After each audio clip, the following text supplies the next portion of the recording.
The CBS Radio Mystery Theater presents...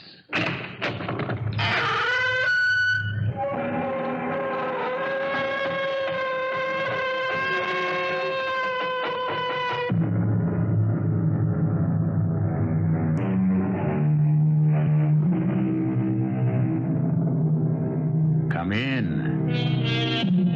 Welcome. I'm E.G. Marshall, and I'm ready, if you are, for another mysterious voyage through the shadowy mist of imagination. You ask, what is the world? And most people will answer, the earth, the universe. But isn't it true that for most people, the real world is a certain house on a definite street in a particular town? And for most people, doesn't the real world consist of perhaps, say, 50 or 100 or so faces? And isn't everything and everyone else just a name in a newspaper, an image on a screen, a voice speaking from a small box? Close your eyes, stop up your ears, and there is no world. I have something to tell you, Harry. Yes? You have just become the most powerful man in the world. Me? Yes, you, Harry Cohen. You have just become more powerful than any dictator, king, or czar. Mightier than any general, emperor, or president. Are you sure you feel all right? Listen, and that terrible storm outside. Yes? You can end it by saying just one word. Say yes, and the storm will be over. You can't be serious. Try it. Say yes, and see what happens. All right. No, not all right. Yes. Yes. What did I do? What did I do?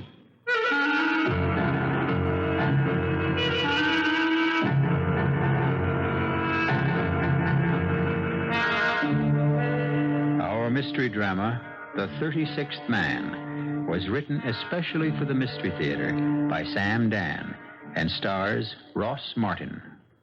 It is sponsored in part by Anheuser-Busch Incorporated, Brewers of Budweiser, and Buick Motor Division. I'll be back shortly with Act One.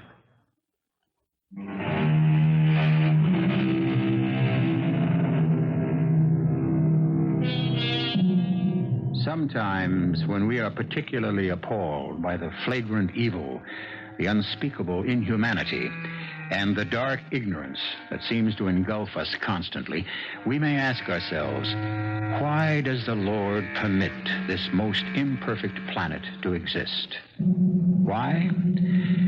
Perhaps the answer is written in the old Hebrew legend, which tells us that there are, in every generation, 36 human beings whose lives are completely without blemish. And it is for their sake that the Lord allows the world to continue. And since the Hebrew letters Lamed and Vov form the symbols for the number 36, these persons are called Lahmed Vovniks. And so long as there will always be 36 of these saintly people in each generation, the world shall not be lost. Our tale begins in the opening years of the 1900s, down in the Lower East Side of New York City, in a tiny candy store. Harry, where are you? Harry? Ruth? I was down in the cellar. Oh, you were down in the cellar. I was putting away the empty bottles. Mm-hmm. And while you're downstairs, anybody could come in and walk away with the whole store. Oh, Ruth, the people in this neighborhood are honest. Is that why we're always short newspapers? Well, maybe when we count them, we don't add right. And the candy bars disappear off the counter by magic, huh? Well, sometimes it could be our mistake. Oh, please, give me a the rest. truth is the eye, the human eye, it very often deceives a person. Sometimes you think you see that's something... enough. Ruth, are you angry? Who, me? Angry? What would I have to be angry about? I'm just trying to explain Don't. Whatever you say, it'll be wrong. And I'll lose my temper. I don't want to do that. So just keep quiet. I know how much you hate this place, Ruth. If you want, I can stay here by myself. Oh, sure. I don't want you to come in afternoons anymore. After all, why shouldn't you be free? Uh-huh. Thank you. Thank you so much for my wonderful freedom. Mr. Enrico Caruso and Miss Nellie Melba are singing at the Metropolitan Opera. Now I'm free to use our box seat. Oh, Ruth, I wish I could afford something. And afterwards, I'll be free to join Mr. Diamond Jim Brady and Miss Lillian Russell for supper at Rector's. Please, Ruth. Don't just stand there. Bring in the newspapers, will you? Why? Can't you hear why? But the sun was shining so brightly just a minute ago. It's a storm. Hurry before we lose all the papers. Yes, you're right. I'm going. Here, hand them to me. Why such a storm all of a sudden? Shut the door. Oh, look at these papers. What's the matter? Look at the comic pages. Oh. Half of them torn. Dirty finger marks everywhere. Now, how can we sell? Did you let the kids read the funny papers again? Well... Did you? Oh, but Ruth, most of these children can't afford to buy a newspaper. Who do you think you are? Mr. Andrew Carnegie? Now, how many times do I have to tell you we're not running a free public library? No, Get your head out of the clouds. Ruth, please. Now, you can't give away a whole quart of milk in a 5-cent malt. I know that. So if you know, why do you do it? These children are so poor. Nobody's as poor as we are.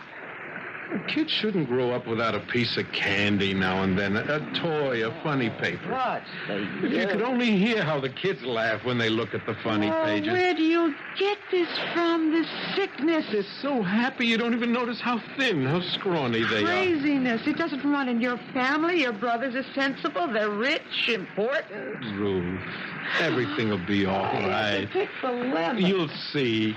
Where are you going? In the back.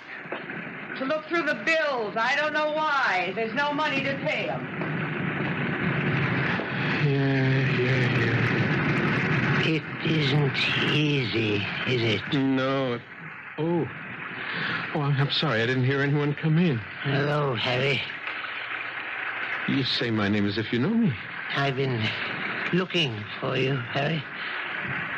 Why would anybody be looking for me? After all, who am I? It's been such a long trip, and I'm so tired. Well, here, please, sit down. Huh? Can I offer you a little something? Milk or something? Let me look at you, Harry. You're very pale. You're trembling. Mister, are you sick? Let me see if what they said about you is true. There's a doctor just up the block. I think it's true. He doesn't charge much. If you don't have enough money, maybe I can help, all right? I'm very old, Harry. My time is up. Oh, what kind of talk? I'll take you to this doctor. But I can't leave this world until I find somebody to take my place.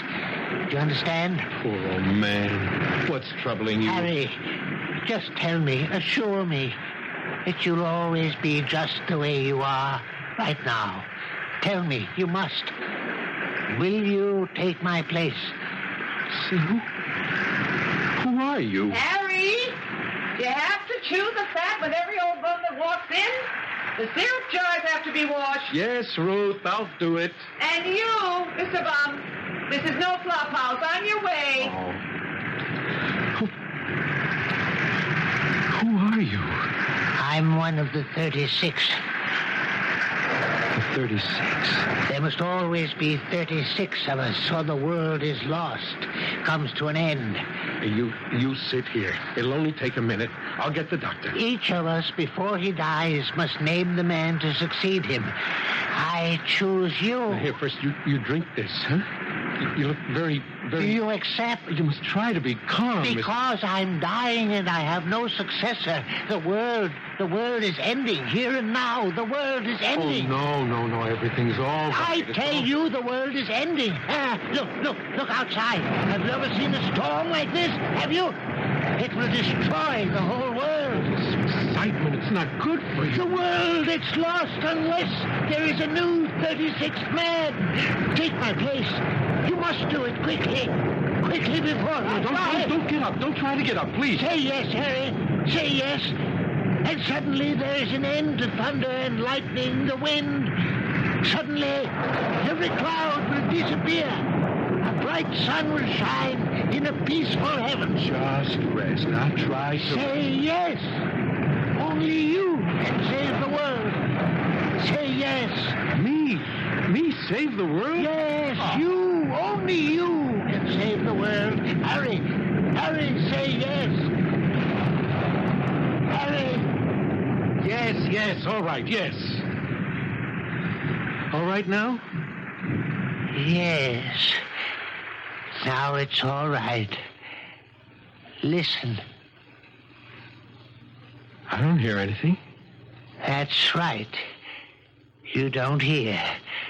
The storm that was sent to destroy the world stopped in its tracks because of you. Stopped because you just became the 36th man. Fine. Now, let me take you to the doctor. We must always be 36. And you must never change. Before I die, I have the power to grant my successor one request. Ask for anything. Ask. What? What do you really want in this world? Oh, I would want for people to have enough. No. This must be for yourself. What would you really want?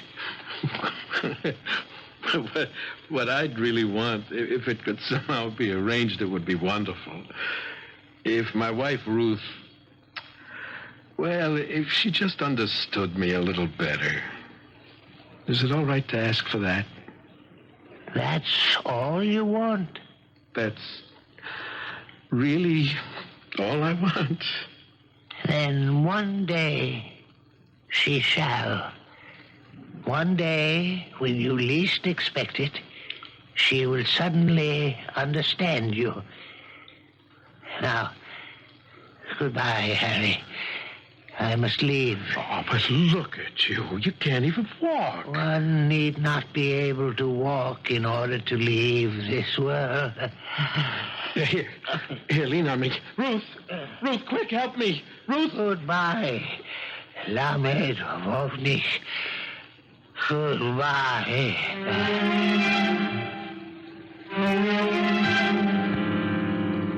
The old man. We have to help the old man. The old man. Harry. The old man. Harry, listen to me. Harry, listen to the doctor. The doctor, yes, the doctor. It's this very old man in my store, doctor. No, Harry. We're in the store right now. Now, your wife says you keep shouting for help. Now, what happened? There was an old man here. What old man? He fell to the floor. He said he was dying. I yelled for you to help me. There was no old man. Well, you saw him. I saw him? Yes, you saw him. You asked him to leave the store. When was this? When? 5-10 minutes ago? Now, you sure you're not imagining all this, Harry? Now, why should I suddenly Works say... too hard, Doctor. He doesn't get enough sleep. He forgets to eat. You mean that... There was no old man? Where is he? He seemed... so... just like a real person. We talked to each other, and he just fell dead on the floor. If he fell dead, Harry, where is he? Doctor, did you ever hear of the Lahmed Vovniks? Yes? The old man said he was a Lahmed Vovnik. Oh, the old man again. That he had chosen me as his successor. Harry, it was a hallucination. You thought you saw him. Oh, no. I saw him. He was real. To you, He was in that chair. He was real. he was in your mind. There are new things, Harry. An entirely new dimension of the mind is being opened, explored. I wonder what that Dr. Freud would say. Who? There's a Dr. Freud in Vienna. Something new. He's what they call a mind doctor. I wonder what he would say about your old man. What could he say? He's never seen him. I think I'll write to this Dr. Freud. He's involved with everything that happens inside the mind. But the old man wasn't inside my mind. He was inside the store. No, Harry. I know what I saw. What are you arguing with the doctor? You can't even run your own business. You're trying to tell him all about his. Look, all I'm trying to say was... Never mind what you say. Does the doctor say there was no old man? Yes, but Then there was no old man. And that's the end of it.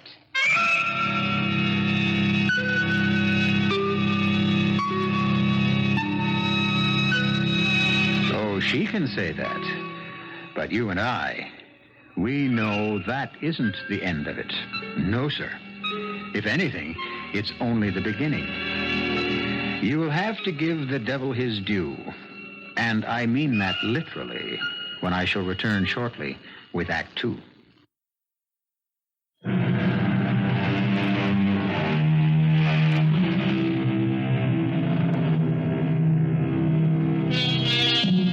The old Jewish legend tells us that the Lord allows this sinful world to exist so long as there are 36 saintly souls in each generation. And they are known as Lahmed Vovniks. Harry Cohen, a very kind, very humble little shopkeeper on the Lower East Side of New York City, has just succeeded a dying member of the group, thus keeping the roster at the required 36. Ruth, his wife, refuses to take Harry seriously. However, there's always a first time for everything. And right now, Harry is about to be taken very seriously indeed by, well, since you would never guess, I'll come right out with it. The devil. You don't believe it? I can prove it. The very next voice you'll hear will be Satan himself. Yes? Who? I suppose you might just as well let her come in. Prince? Don't use that irritating title. Well, I can't very well call you the king of the universe. You're only the Prince of Darkness. So far. Your district captain in New York hears that the newest Lahmed Vovnik is in his territory. So? Well, it might present you with a quick way to destroy the world. There is no quick way. Slow and steady is how to go. Now, in 8 or 10 years, I'm arranging for a war. There have always been wars. But this will be a world war. Oh, you've had those before. But not with these weapons. Oh, the weapons they'll have this time. Now, in about a year, there's going to be an invention called the aeroplane, a machine that flies through the sky. You can drop bombs from it, destroy entire cities. I'm going to let them invent weapons so awful that one man will be able to... That's always been your problem. What problem? You're gadget happy. Now, I have a simple plan whereby you can destroy the world this very afternoon. You have? The newest Lahmed Vovnik. Yes. Just help him fall from grace, as it were. Impossible. No one has ever been able to get a Lahmed Vovnik. You never asked me to help. Your specialty is wasted.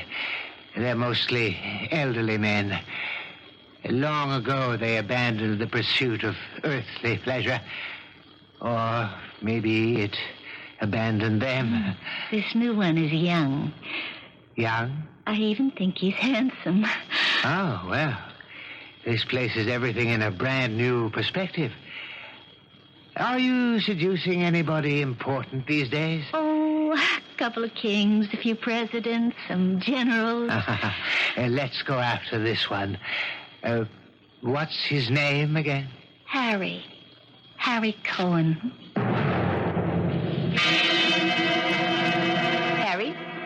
Harry Cohen. What? Oh, yes, Ruth. What are you doing there? Oh, I was just reading a book. Oh, that's wonderful. Oh, yes, Ruth, it is wonderful. It's a book about bees.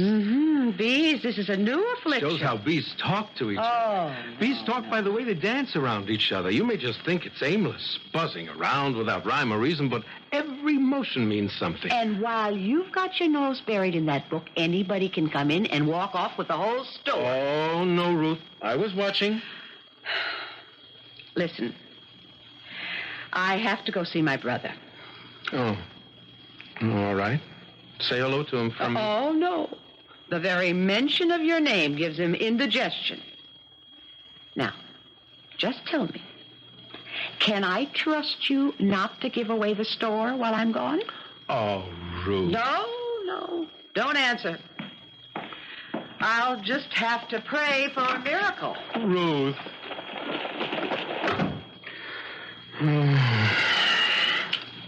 I just wish I could make her happy.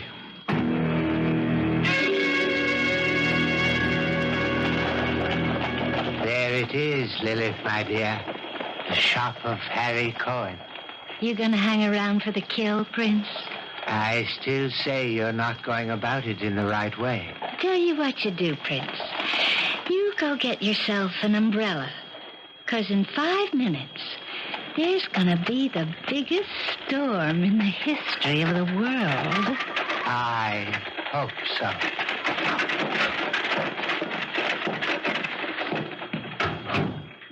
Hello, Harry. Yes? What can I do for you? Did anyone ever tell you how handsome you are? No. Well, you just listen to Mama, Harry, baby. Well, they never told me because it isn't true. I mean, why should people tell me I'm handsome? As my father used to say, his face is not his fortune. You just come here, Harry, honey. Listen, I'm afraid I don't know your name. Lily, honey. Lily. Mm-hmm. I don't have very much money. Money? No. Oh, sweetie, who said anything about money? But maybe I can help you. Help me?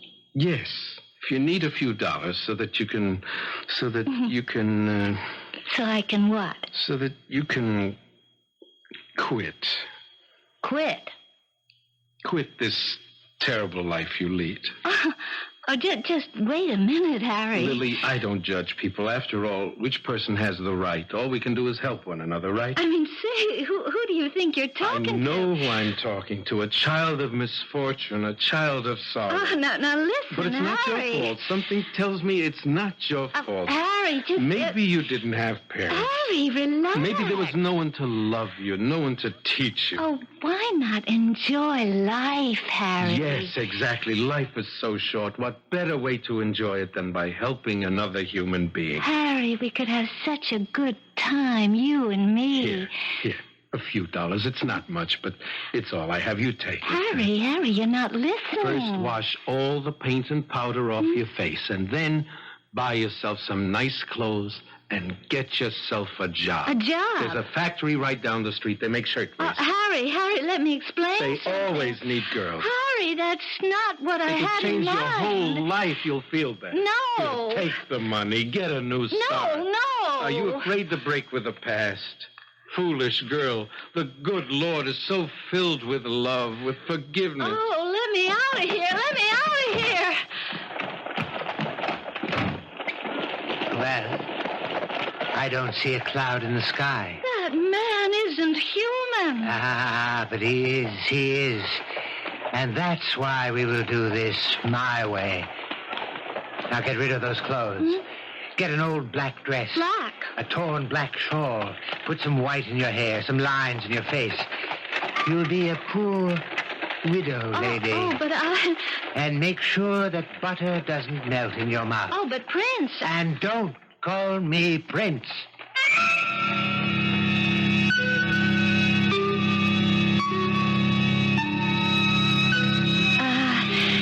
Excuse me.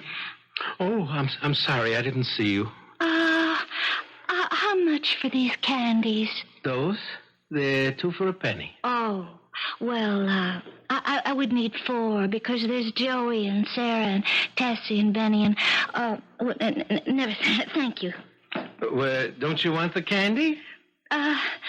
Well, no, because I can only spare 1 penny. You see, otherwise I won't be able to buy milk.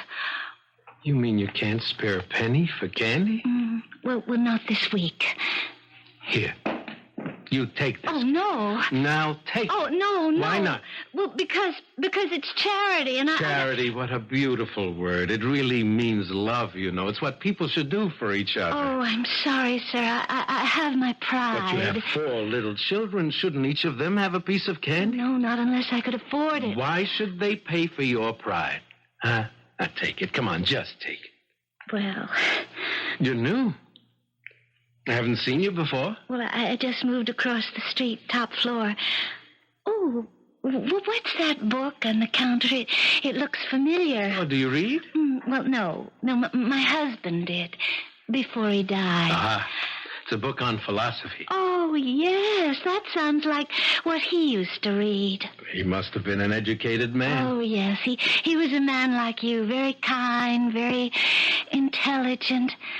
Oh, he would come home from work at night and he would read to me from the philosophy book. Oh, that's what I miss so much. Well, bye. Goodbye.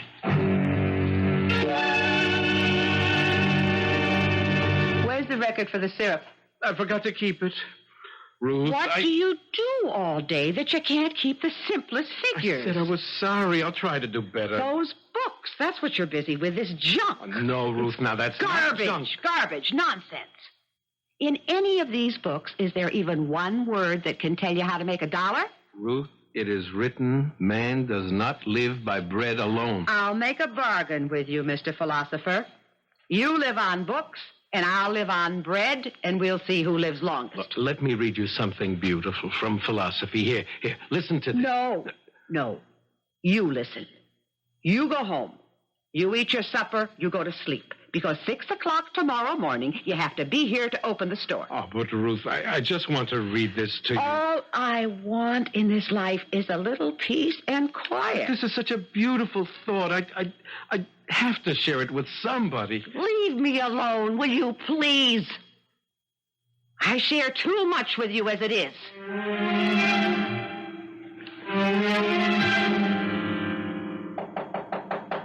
Just a minute. Good evening. Oh, well, good evening. I brought a bottle of milk for your children. Oh, you're so kind. Well, it's nothing. Oh, it's everything. And there's this paragraph in a book of philosophy that I'd like to read to you. Oh, well. Oh, won't you come in? Won't you come in? Never did so devious a spider speak such honeyed words to so an unsuspecting a fly.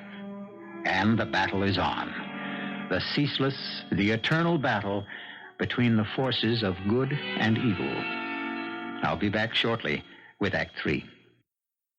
WBBM Chicago.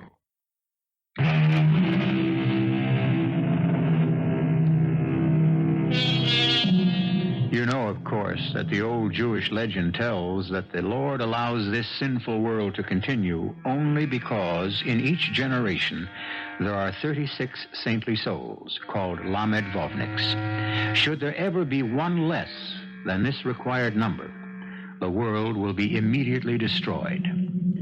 Satan, unfortunately, is also aware of the situation, and he has sent Lilith, the seductress, to work her evil charms. The fate of the world hangs on the outcome of the next scene. Won't you, come in? Oh, thank you. My children are asleep. And now, thanks to you, they will have milk tomorrow morning. Oh, please, say no more about it. I came across this passage in a book, and I just thought you might like to hear it. Oh, yes. Oh, yes. This is what I miss most, just talking, having my husband read to me, explain to me. Your wife, she must be a fortunate woman to have a man like you. Well... To have a philosopher, a sage for a husband.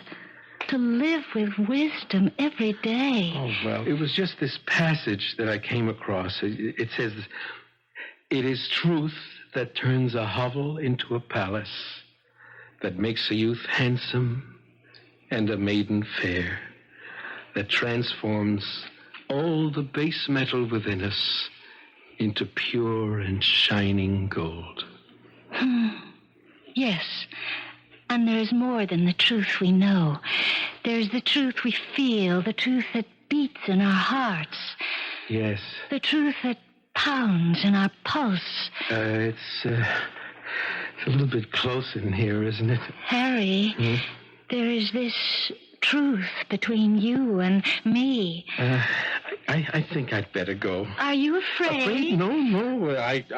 I just should have been home a long time ago. Where is home, Harry? What is home? Well, I live... oh, look, it's starting to rain. Home is where the truth abides. Rain? The moon was shining so brightly before. Oh, don't deny the truth, Harry. Such a rain. All of a sudden, where did it come from? Poor Harry. Bold enough to speak the truth, but too timid to live it. Why are you afraid, Harry? I'm not afraid. Then obey the command of your heart, your senses. What do they command you to do? You're so beautiful. Well, then why are you afraid of me? Didn't the poet say beauty is truth? Yes. Come to me, Harry, and learn the truth. Yes. No, I see you now. I know who you are. No. Harry! I know where the rain is coming from. I'll stop it. Harry, you come back here. Harry, come back. Well, another brilliant performance that gets us nowhere, my dear. I give up. He's all yours. Yes, Lilith. He's all mine. He doesn't know that yet. But soon he will be all mine. I wish you luck.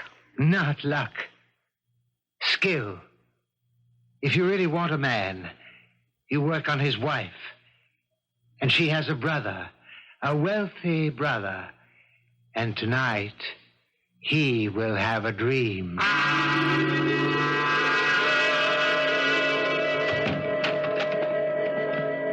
Ruth? Jacob, what are you doing here? Oh, Ruth, what you just said, it's a knife through my heart.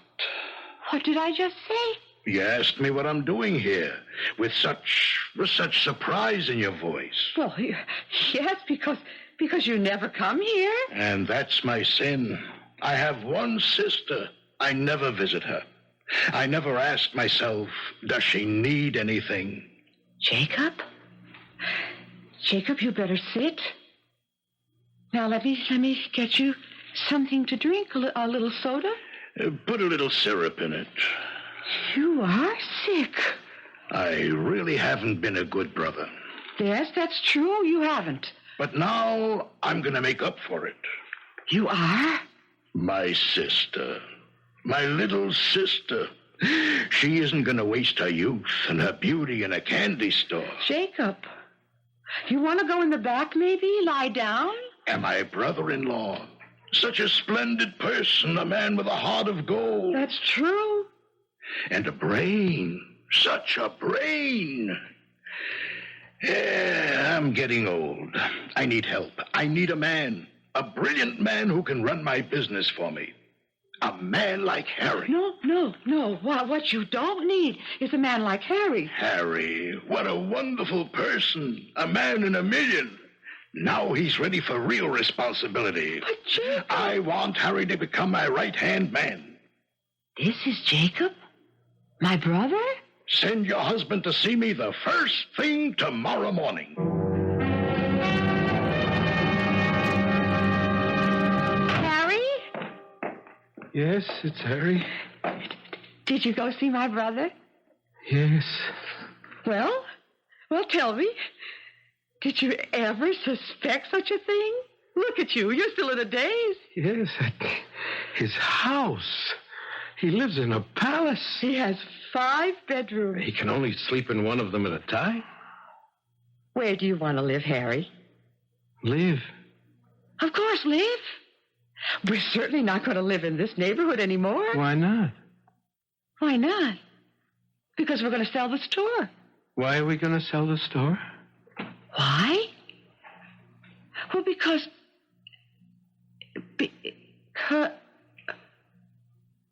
Harry, what did you and Jacob talk about? We talked about a job, and he... And what happened? What happened? Well, the way it ended, he threw me out of the house. What? He lost his temper. What did you do? I didn't do anything. What did you say? I didn't say anything. You know Jacob. He has a very strong temper. Harry, tell me. Everything. Start at the beginning. Well, when I got there, he was already angry. Why? Because I was late.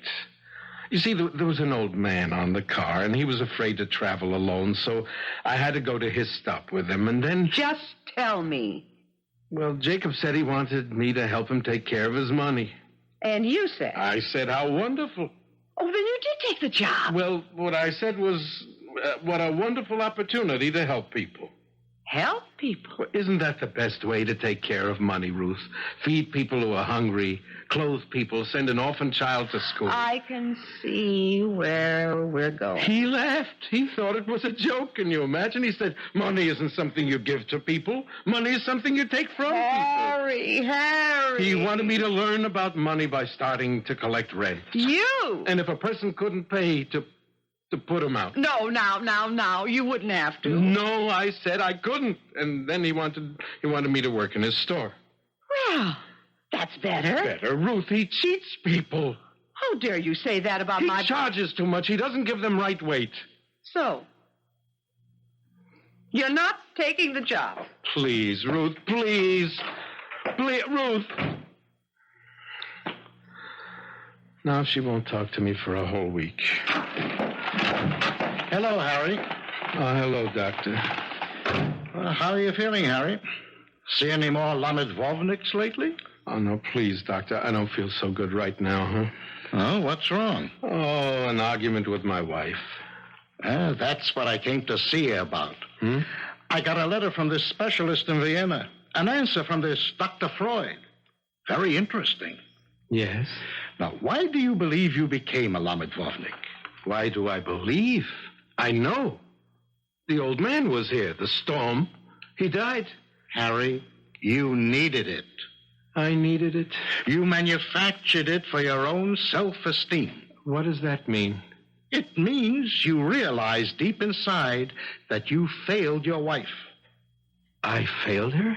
All the things she wants, she can't have. Clothes, theater parties, money. Those things, they're not important. Not to you, but they mean so much to Ruth. Isn't it more important to help one's neighbor? And so, to give importance to yourself, to convince yourself that what you're doing is right, you make it appear that if you stop letting people walk all over you, then the world will come to an end. But that isn't what I'm doing. It could look that way to somebody else. Besides, Harry, what makes you so sure you're the one who's right?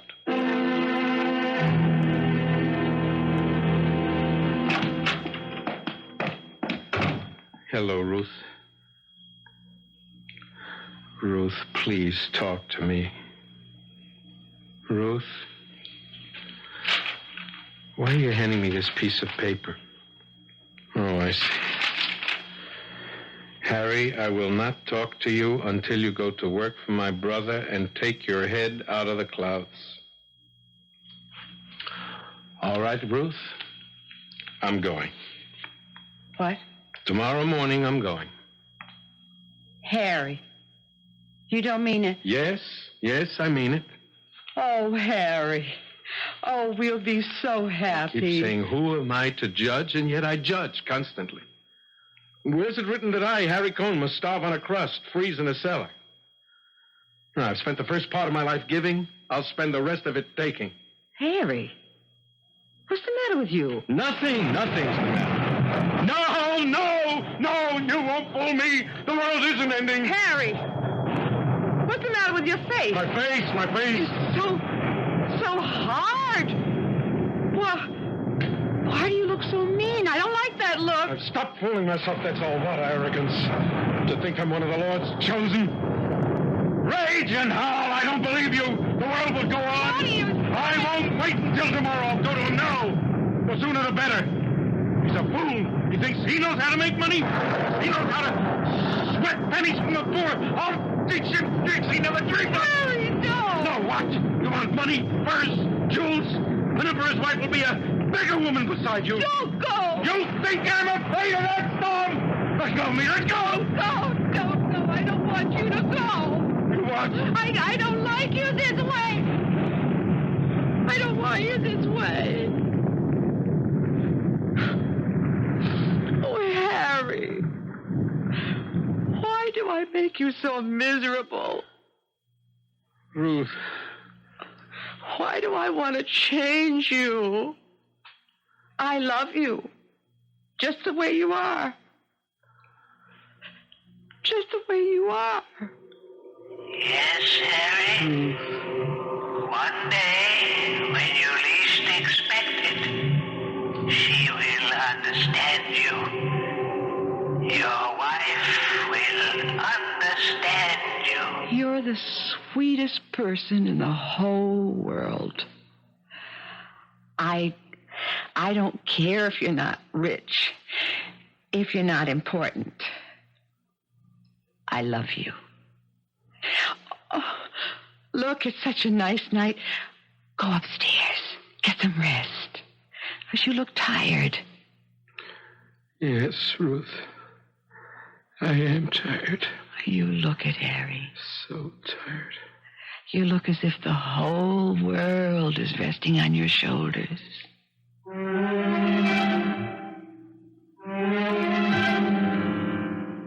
And according to what is written in one of the old legends, the world is resting on Harry's shoulders. As an additional thought, if a sudden storm should upset the weatherman's predictions for a beautiful day, remember, someone of 36 people may be having a momentary lapse, because, after all, even the saintliest of humans still are human. I'll be back shortly.